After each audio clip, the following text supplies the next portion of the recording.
अब देखिए, मैंने आपको इंटरेस्ट की टेबल बनाना सिखा दी है आज। अब इंटरेस्ट की टेबल हर हमें क्वेश्चन में बनानी पड़ेगी जैसी सिचुएशन होगी। तो पहले आज अपन जरा अकाउंटिंग स्टार्ट करते हैं। तो आप हेडिंग डालिएगा, accounting for higher purchase transaction.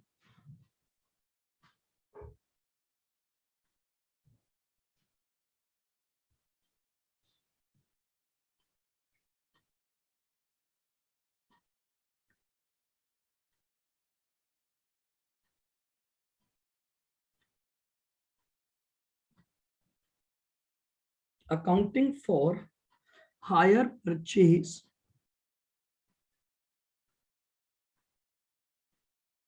Transaction.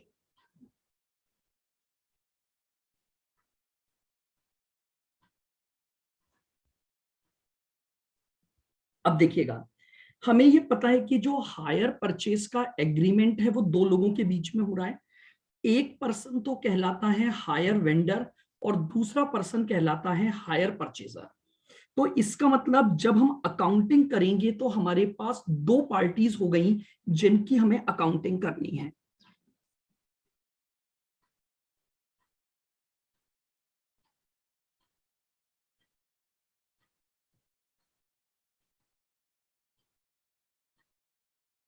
ये तो है higher purchaser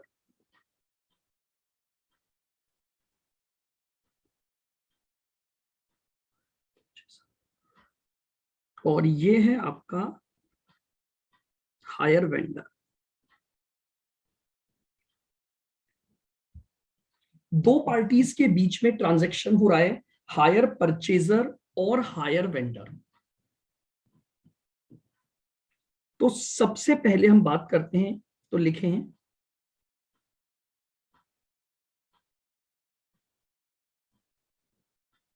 part A.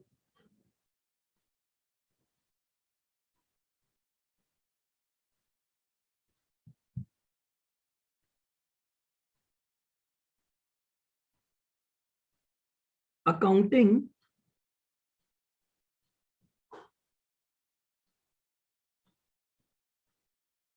In the books of hire purchaser.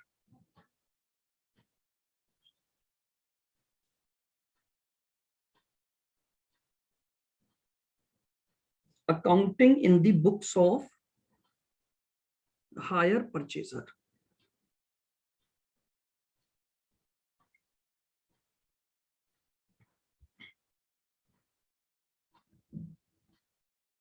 लिखें,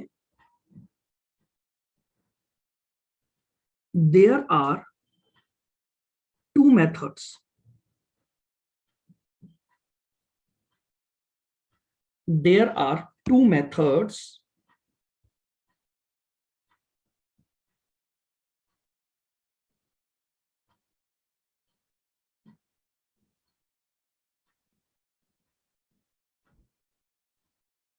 of recording.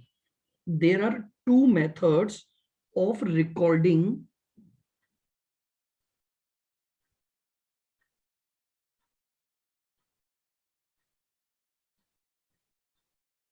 hire purchase transaction.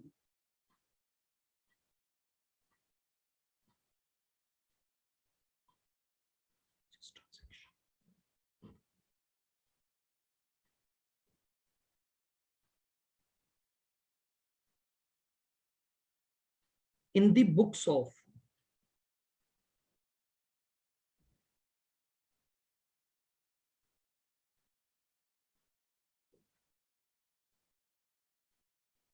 Higher purchaser. Hire purchaser की बुक्स में हायर परचेज ट्रांजैक्शन को रिकॉर्ड करने के दो अलग अलग मेथड हैं।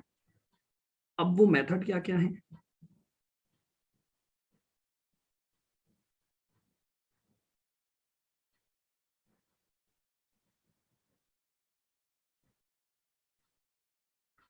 एक मेथड का नाम है कैश प्राइस मेथड। एक मेथड का तो नाम है आपका cash price method.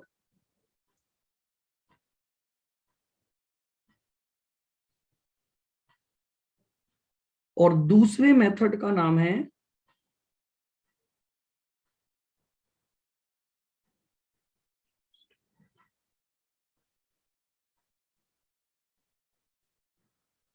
Interest suspense method,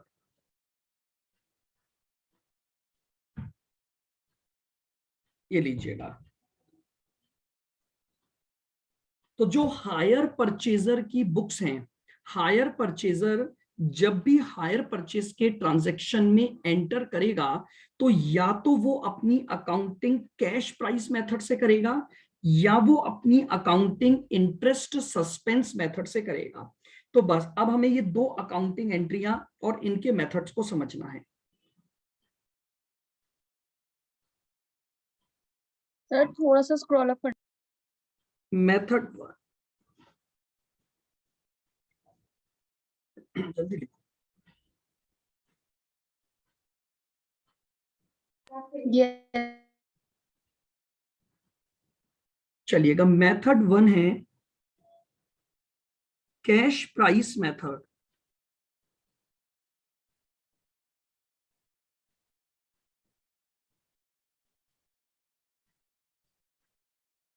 method 1 है cash price method.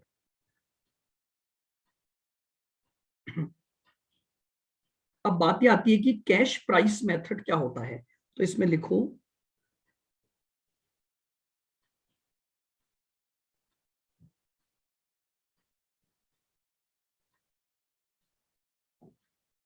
Under this method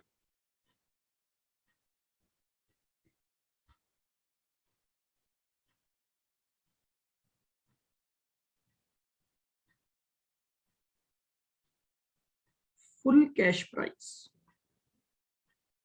under this method full cash price of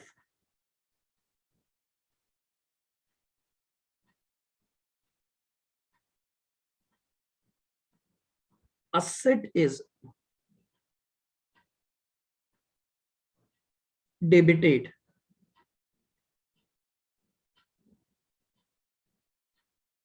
under this method full cash price of asset is debited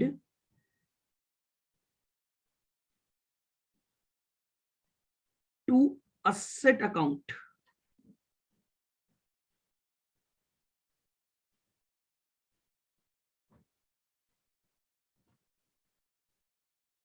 and credited to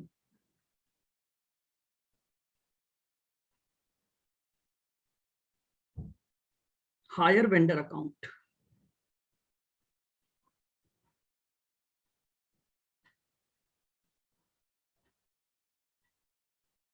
देखिएगा, नाम से ही ये method अपने आप को define कर रहा है कि जैसे ही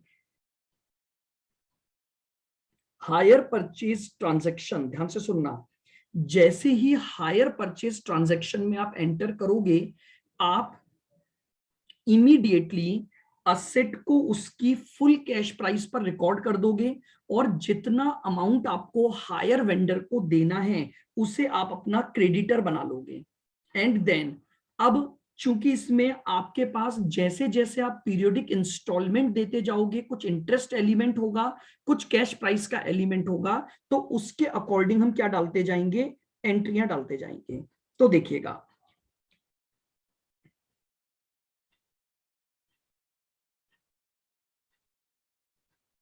accounting entries,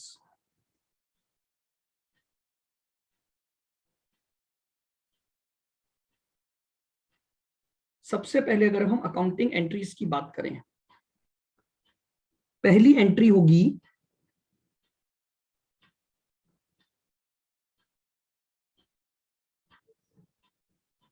at the time of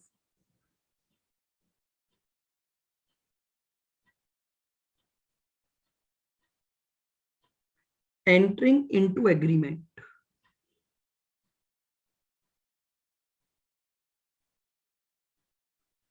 सबसे पहली होगी एंट्री जब हम एग्रीमेंट में एंटर करेंगे। जैसे ही एग्रीमेंट किया जाएगा आपको असेट मिल जाती है और आप इमीडिएटली एक एंट्री पास कर दोगे,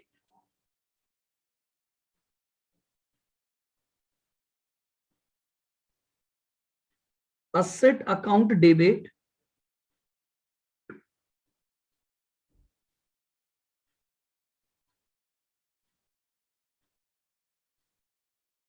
higher vendor account.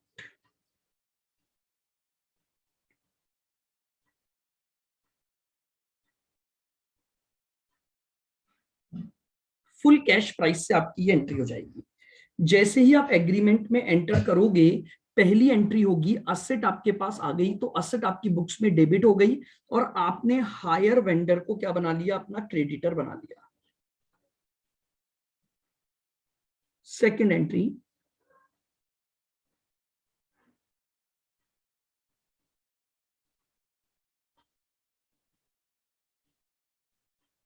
When down payment is made. अब आपको क्या करना पड़ेगा, डाउन पेमेंट करना पड़ेगा। तो अब आपने असेट का जो डाउन पेमेंट किया, तो डाउन पेमेंट में आपने हायर वेंडर को ऑलरेडी अपना क्रेडिटर बना रखा है, अब आप इसको पेमेंट कर रहे हो, तो एंट्री हो जाएगी हायर वेंडर टू कैश। बिल्कुल, hire vendor account debit to cash या टू बैंक अकाउंट। तो आपकी एंट्री हो गई hire vendor account debit to cash और टू, ये अमाउंट आ गया आपका down payment.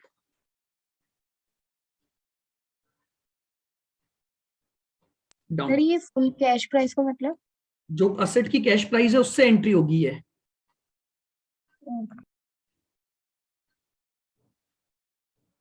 Cash price given होती है ना अपने को, नहीं तो अपन निकाल लेंगे, सब चीजें सीख चुके हैं अपन।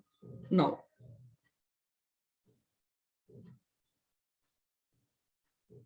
अब इंस्टॉलमेंट की जब बारी आएगी, तो सबसे पहले आपके पास जो इंटरेस्ट है वो ड्यू होगा, क्योंकि हर इंस्टॉलमेंट के टाइम पर आपको पहले इंटरेस्ट के खर्चे को ड्यू करना पड़ेगा। तो लिखेंगे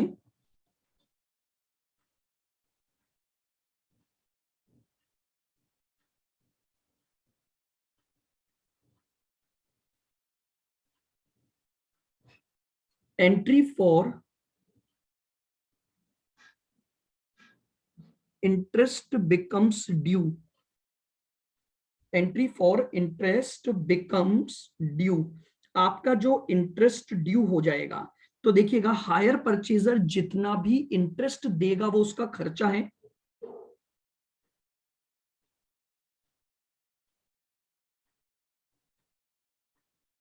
आउटस्टैंडिंग इंटरेस्ट। तो interest account debit to hire vendor account.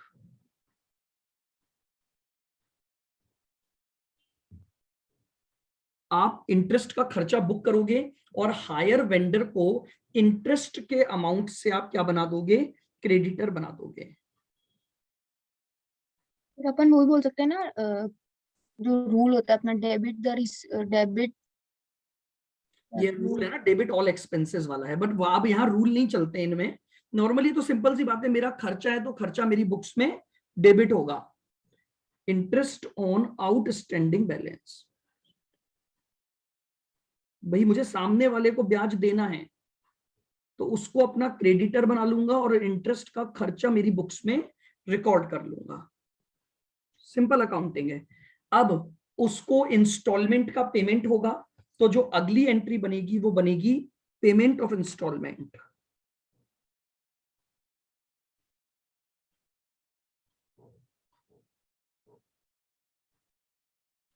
Entry for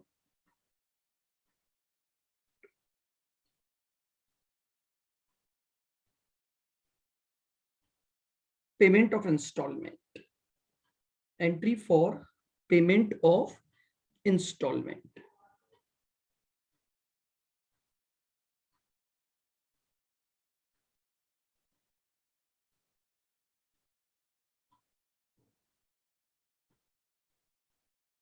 higher vendor account debit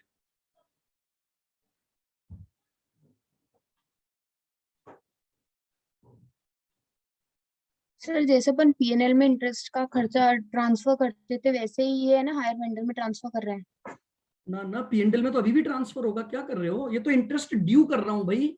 जिसको इंटरेस्ट देना है तो इंटरेस्ट का खर्चा बुक कर दिया और उस पर्सन को ड्यू कर दिया, इंटरेस्ट तो पीएनडल में जाएगा ही जाएगा।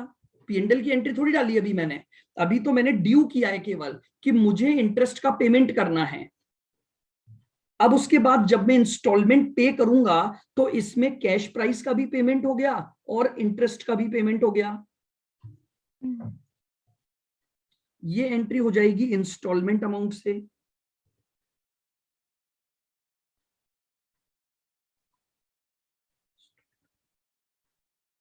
ये एंट्री हो जाएगी हमारी instalment amount. Now entry number 5,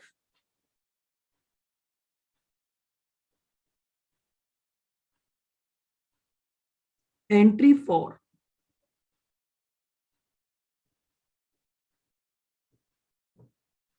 depreciation charged on asset।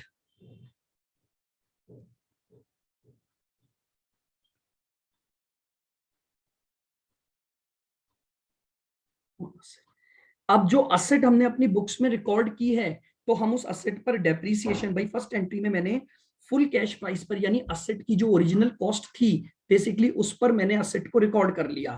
तो अब मुझे ईयर टू ईयर बेसिस पर उस पर क्या मिलेगा, डेप्रीसिएशन मिलेगा।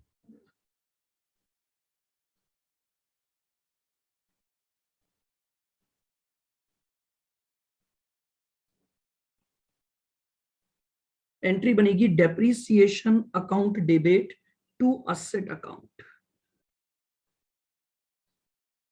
नॉर्मली जो आपके पास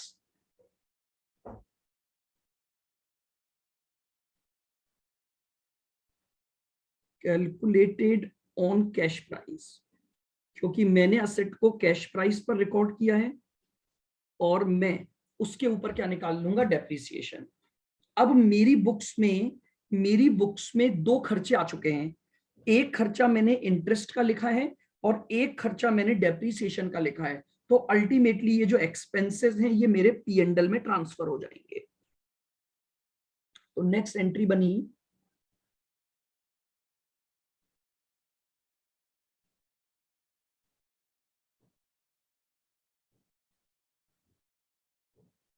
for transferring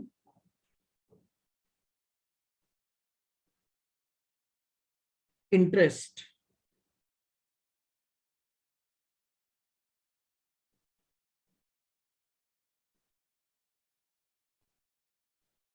and depreciation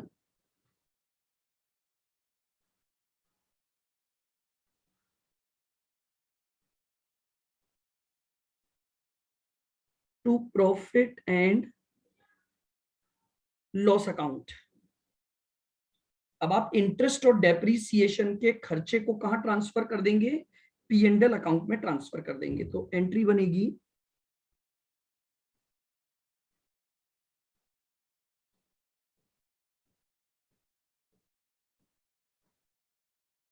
profit and loss account debit to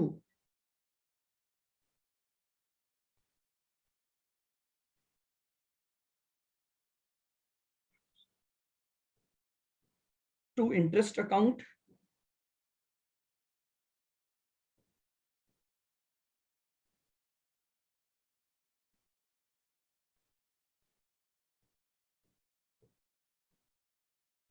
to depreciation account. तो ये लीजिए एक एंट्री हो गई इंटरेस्ट और डेप्रीसिएशन को P&L में ट्रांसफर करना।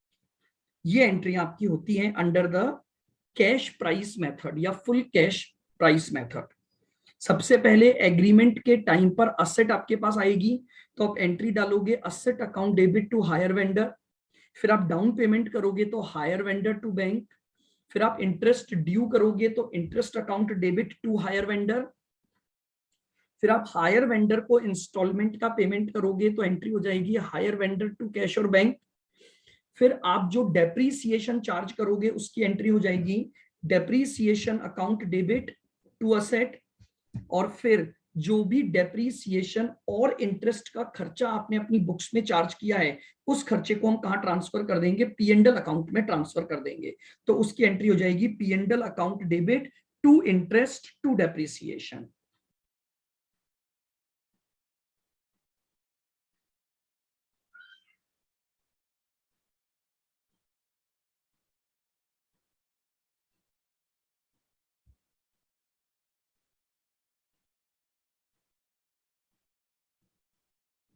अगर मान लीजिए उसके बाद आप डिस्क्लोजर इन बैलेंस शीट करते हो।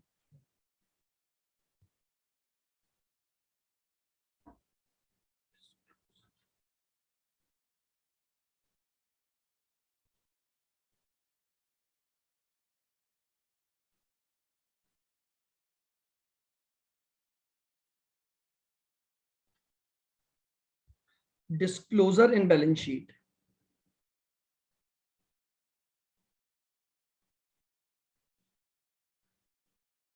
तो बैलेंस शीट में आपकी जो असेट साइड होगी वहां पर आ जाएगी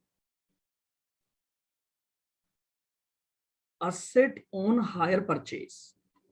ये आप अपनी बुक्स में लिखोगे कैश प्राइस पर, और इसमें से लेस कर फिर इसका दोगे। मतलब कि हम कैसे शो करेंगे असेट को हाँ जी बैलेंस? बिल्कुल।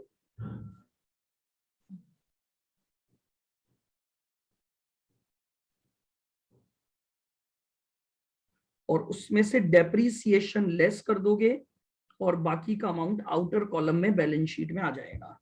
तो बैलेंस शीट में जो असेट आपने हायर परचेज पर ली है उसको तो इस तरह से आप बैलेंस शीट में रिकॉर्ड करोगे। अगर मान लीजिए आपको लाइबिलिटी साइड का डिस्क्लोजर देना है,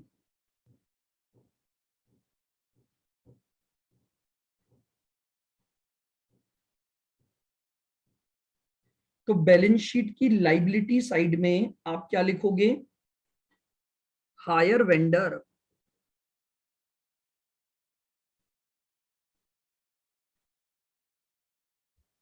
जितना भी उसका बैलेंस ड्यू चल रहा होगा,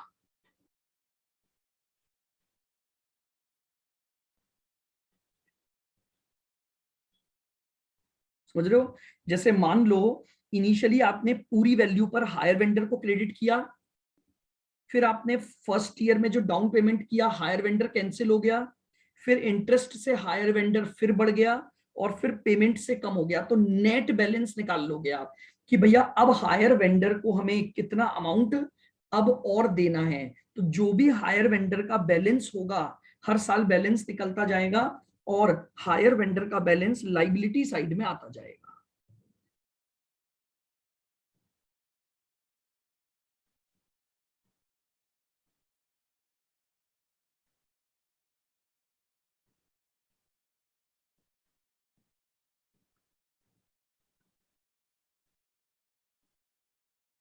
interest accrued but not yet due. अगर कोई इंटरेस्ट है, ध्यान से सुनना मेरी बात को, जो एक्रू तो हो गया बट अभी तक ड्यू नहीं हुआ, वो भी मेरी लाइबिलिटी बनेगा। अब इसका क्या मतलब हुआ? Interest accrued but not yet due, थोड़ा सा इसको समझना, मेरी बात को सुनो। मैं आपको इस पॉइंट को समझा रहा हूं किस सिचुएशन में ऐसा होता है।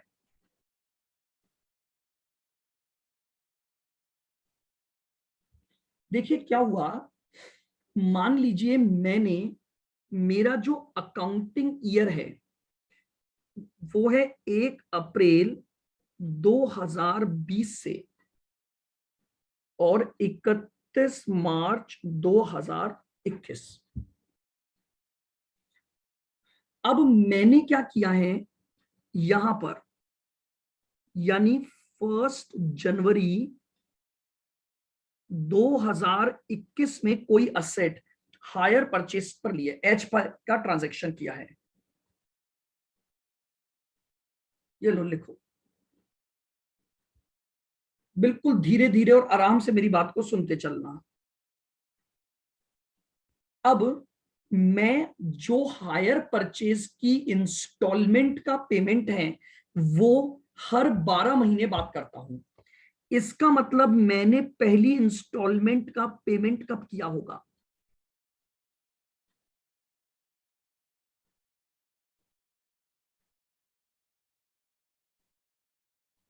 31/12/2021 पर किया होगा कि नहीं किया होगा बताओ?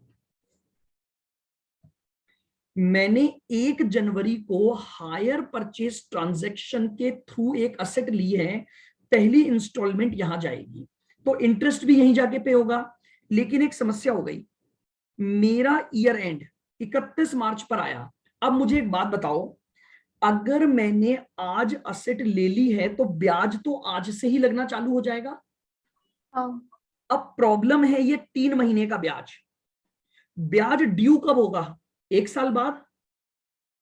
हाँ सर। अब फिर पेमेंट होगा। लेकिन प्रॉब्लम ये है कि 3 महीने बाद मेरा ईयर एंड आ गया, तो यहां जो जनवरी फरवरी मार्च है उसे बोला जाएगा accrued but not yet due. ये भी बैलेंस शीट में दिखाया जाता है।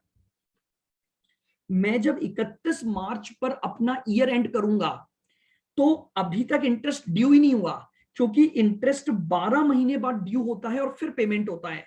तो यानी इंटरेस्ट ड्यू 31 दिसंबर को होगा, इंटरेस्ट का पेमेंट 31 दिसंबर को होगा। बट प्रॉब्लम ये आ गई कि 31 मार्च तक मेरी बुक्स में एक लाइबिलिटी आ चुकी है कि भैया मैंने उस असेट को 3 महीने यूज कर लिया है, जनवरी फरवरी मार्च। तो 3 महीने का इंटरेस्ट एक्रू तो हो गया, लेकिन अभी तक क्या नहीं हुआ है? ड्यू नहीं हुआ है। तो इसलिए मुझे अपनी बैलेंस शीट में 3 महीने का interest as a liability show करना पड़ेगा।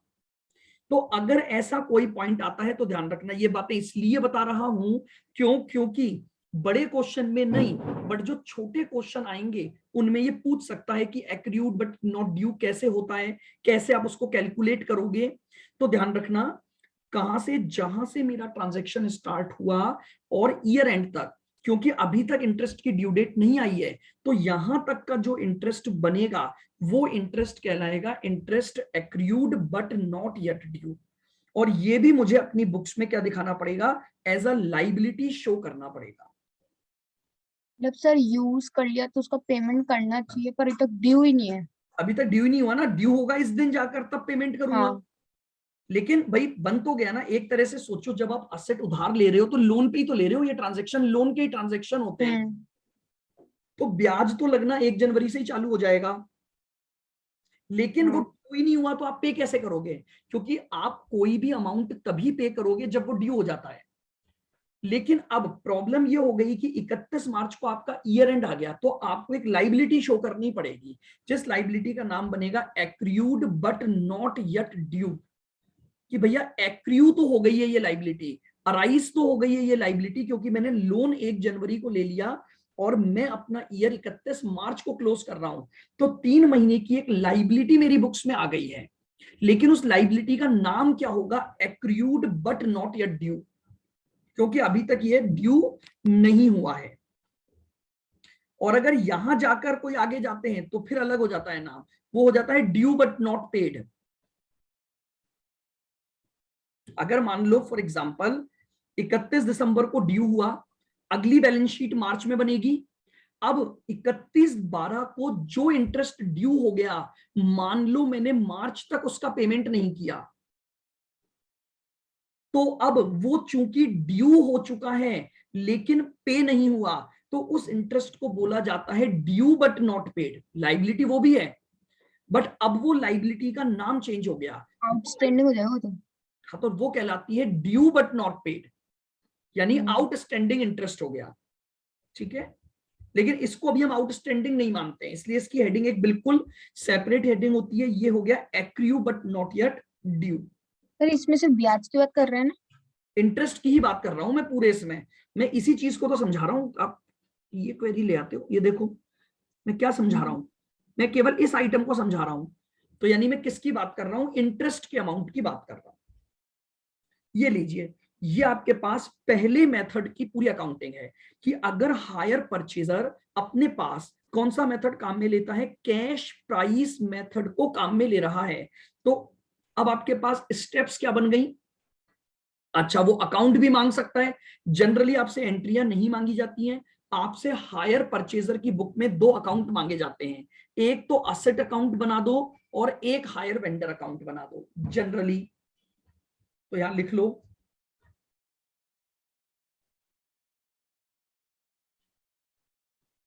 Higher purchaser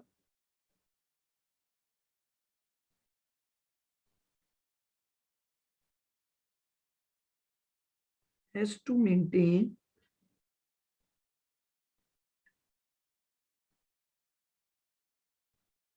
to accounts. क्योंकि एंट्रियां आपको मन में करनी पड़ती हैं और एग्जाम में जनरली जो क्वेश्चंस आते हैं वो केवल डायरेक्ट अकाउंट के आते हैं। एक तो आप बनाते हो इसकी बुक्स में हायर वेंडर अकाउंट,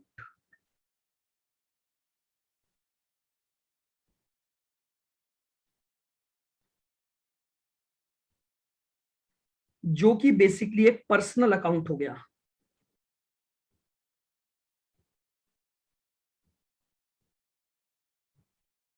और दूसरा आप बनाओगे असेट अकाउंट।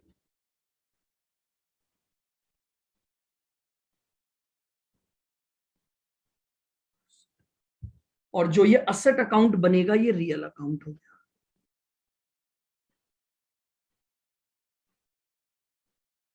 ये दो लेजर अकाउंट हायर परचेजर अपनी बुक्स में मेंटेन करता है। यानी अब हायर परचेजर की बुक्स का जो क्वेश्चन आएगा वो क्या आएगा आपके पास? सबसे पहले hire purchaser according to the situation given interest की टेबल बनाएगा और इंटरेस्ट और कैश प्राइस की कैलकुलेशन करेगा कि भैया हर इंस्टॉलमेंट में इतना इतना इंटरेस्ट है और बाकी की कैश प्राइस है। फिर सेकंड नंबर पर वो ये अकाउंट बनाता है कि भैया हायर वेंडर का अकाउंट कैसे बनेगा और असेट अकाउंट कैसे बनेगा। और इन केस अगर उसकी बैलेंस शीट का डिस्क्लोजर मांगा जाए तो वो बैलेंस शीट का डिस्क्लोजर देता है। जनरली जो क्वेश्चन आता है वो अकाउंट का कि भैया हायर वेंडर अकाउंट बना दो और असेट अकाउंट बना दो। तो एंट्रियां मन में सोचते चलो और उसकी आप सीधे सीधे क्या करते चलो, लेजर पोस्टिंग करते चलो।